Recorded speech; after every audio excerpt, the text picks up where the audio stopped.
እንዴት አደገኛ መሆን እንደምትችል ልንገርህ። 1. ዝምታን ተጠቀም። ጥያቄ ጠይቀህ ዝም በል። ሰዎች ያን ጸጥታ ለመስበር ሲሉ ሚስጥራቸውን በገዛ አንደበታቸው ይዘረግፉልሃል። 2. ምላሽ አትስጥ።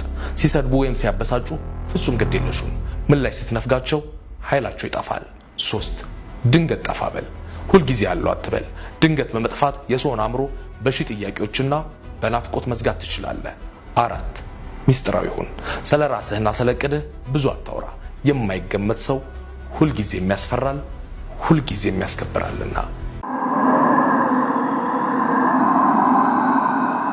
አንድ ወንድ ሚስቱን መጥላት ሲጀምር የሚያሳያቸው ምልክቶች 1.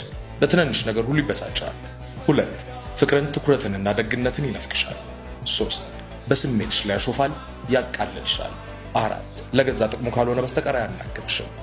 5. አጠገቡ መሆንሽ ሰላም ሳይሆን ጭንቀት ይፈጥርበታል። 6. ለአንቺ ቀዝቃዛ ሆኖ ለሌሎች ግን ደግና ተጫዋች ይሆናል። የትኞቹ ምልክቶች ገጥሞሻል? ኮሜንት ላይ ሳውቂኝ። ፈረንጆች የሚጠቀሙት አንድ በጣም ወዳት አባባል አለችኝና በአማርኛ ተመሳሳይ ነገር ካለ ኮሜንት ላይ አስቀምጡልኝ። ምንድነው የሚሉት? you can have your cake and eat it too ይላሉ። ኬክህን ከበላኸው በልተኸውም ይዘኸውም አይቻልም። ሁለት ወዶ የለም ማለት ነው። ከበላችሁት ኦልሬዲ በቃ አጣጥማችሁታል፣ ወርዷል፣ ኬካችሁን አጥታችሁታል። ከያዛችሁት ደግሞ ይዛችሁታል አላችሁ፣ ግን ደግሞ አልበላችሁትም። ሁለት ወዶ የለም። ይሄ አባባል በጣም ብዙ ሀበሻን ይወክላል። ላይክ ሪሌሽንሺፕ ውስጥ ሪሌሽንሺፓችሁን ማጣት አትፈልጉም። ገርልፍሬንዳችሁን ኦር ቦይፍሬንዳችሁን ማጣት አትፈልጉም፣ ግን ደግሞ መማገጥም አትተውም። ተረዳችሁ? ሁለቱም ነው የምትፈልጉት። ድሃ መሆን አንፈልግም፣ መስራትም አንፈልግም። እና በጣም የሚመቸኝ አባባል ነው።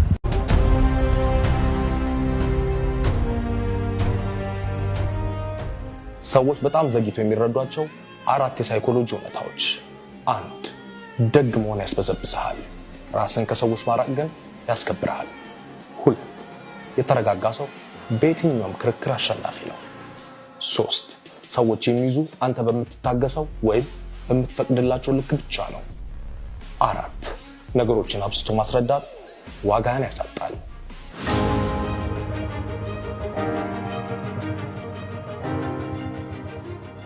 ስትናገሩ ዝቅተኛ ኮንፊደንስ እንዳላችሁ የሚያሳዩ 3 የኮሙኒኬሽን ልማዶች እነዚህ ናቸው። በተለይ ሶስተኛው እንድትናቁ ስለሚያደርጋችሁ ከንግግራችሁ አስወግዱት። የመጀመሪያው አለመረጋጋት ነው። ጉዳይ ለማስፈጸም ሄዳችሁ ቁጭ ብላችሁ ቶሎ ነው ለማውራት የምትሞክሩት እና ለምታዩት ሰው ደግሞ ራሳችሁን ኮንትሮል እንደማታረጉ ነው የሚያሳየው። በአካልም አትረጋጉም፣ በአእምሮም አትረጋጉም።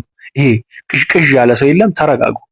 የምታወጧቸውን ቃላት እየሰማችኋቸው እየቆጠባችኋቸው ያንንም ሰው እያያችሁ ታውሩ። መረጋጋት ያስፈልጋል። ሁለተኛው የምትሰሩ ስህተት ሰውነታችሁን ማሳነስ ነው። ደረታችሁ ወደ ውስጥ ነው። እጆቻችሁን እርስ በርስ አጣምራችሁ ለመያዝ የምትሞክሩት ቦታ አንይዝም። ብዙ ጊዜ ስንፈራ ራሳችሁን አስተውላችሁ ታውቃላችሁ? ስትፈሩ ምንድነው የምታደርጉት? ሰውነታችሁ ቀና ስትሉ ግን ደረታችሁ ወደፊት ይመጣል፣ ትከሻችሁ ወደ ኋላ ቀጥ ያለ።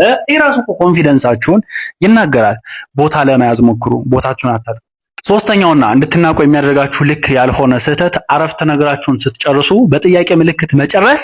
ልክ እንደዚህ አድርጌ ነው የምሰራው፣ እንደዚህ አድርጌ ነው የምሰራው። እርግጥ አድርጋችሁ ተናገሩ። እሱ ኮንፊደንሳችሁን ያሳያል። ምርጥ የሴት ሳይኮሎጂ ልንገርህ።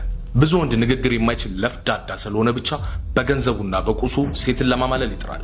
አንተ ግን ልዩን። ገንዘብ ካለ በምታደርገው ነገር ይታወቃል። ስፖርት የምትሰራ ከሆነ አካልህና ጤና ይናገራል። ዕውቀት ካለህም አስተዋይነትህ ይለያል። ስለራስ ጉራ መንዛትህ የማንነትን ግርማ ያረክሰዋል። የሴት ልጅ ልብ በብዙ ተፎካካሪ ወንዶች የተሞላ የፍልሚያ ሜዳ ስለሆነ ጨዋታውን በጥልቀት ተረድተህ እንዴት በጥበብ ማጥመድና ጎል ማስቆጠር እንዳለብህ እሱን ብቻ ተካል።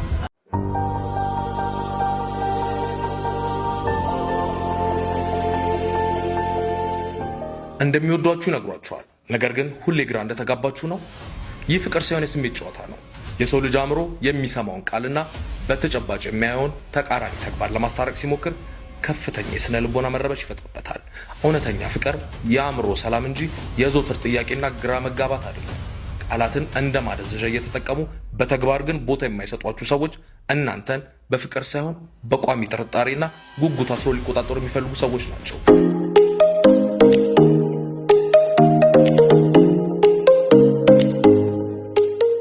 ፍርሃትና ክብር የሚመጡት ከደግነት ሳይሆን ካደገኝነት ነው። ሰዎች አጸፋው መመለስ እንደማትችል፣ ጉዳት ማድረስ እንደማትችልና መበቀል እንደማትችል ሲረዱ አንተን እንደ መጠቀሚያ መቁጠር ይጀምራሉ። የሚሆነው ጠልተው ሳይሆን ምንም አይነት መዘዝ እንደማይኖርባቸው ስለሚያውቁ ነው። መርዝ መርጨት አያስፈልግህም። ነገር ግን መርዝ እንዳለ ሆነ መታየት ይኖርብሃል።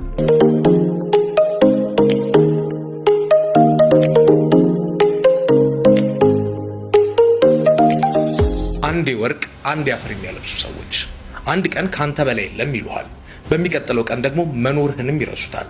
ይህ ድንገተኛ መራራቅ ግራ ያጋባሃል አይደል? ዋናው ሴራ እዚህ ጋር ነው። አእምሯችን ይህንን እንቆቅልሽ ለመፍታት ሲጥር ሳናውቀው የእነሱን ትኩረት ለማግኘት እንድንጋደል ያደርጉናል። ግን ወቅ ጤናማ ግንኙነት ውስጥ ሰላም እንጂ እንዲህ አይነት የባህሪ መዋዠቅ የለም። ዋጋህን በሰዎች ስሜት ላይ አትስቀል። ፎሎ ማድረግም እንዳትረሳ።